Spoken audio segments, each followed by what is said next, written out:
Donc, je vais te montrer maintenant comment on fait pour calculer la circonférence. Encore une fois, tu prends des notes. Tu vas avoir besoin de tout ça parce que ta mémoire ne suffira pas à un moment donné à garder tout ça.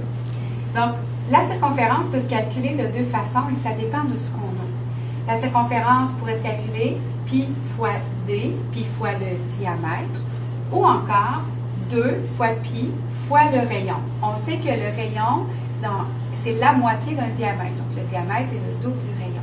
Il faut observer qu'est-ce qu'on nous donne.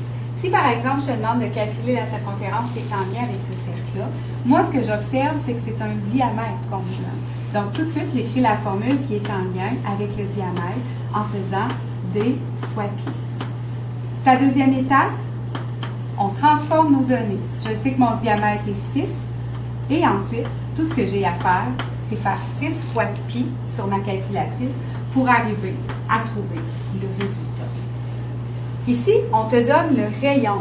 Donc là, ce que tu dois faire, c'est utiliser la formule qui va avec le rayon en faisant 2 fois pi fois le rayon.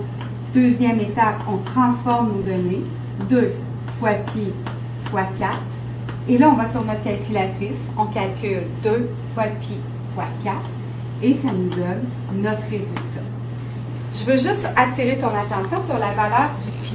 Nous, on utilise réellement le pi calculatrice. Donc, je ne veux pas que tu utilises ces pi-là, mais je veux te montrer combien que ça vaut.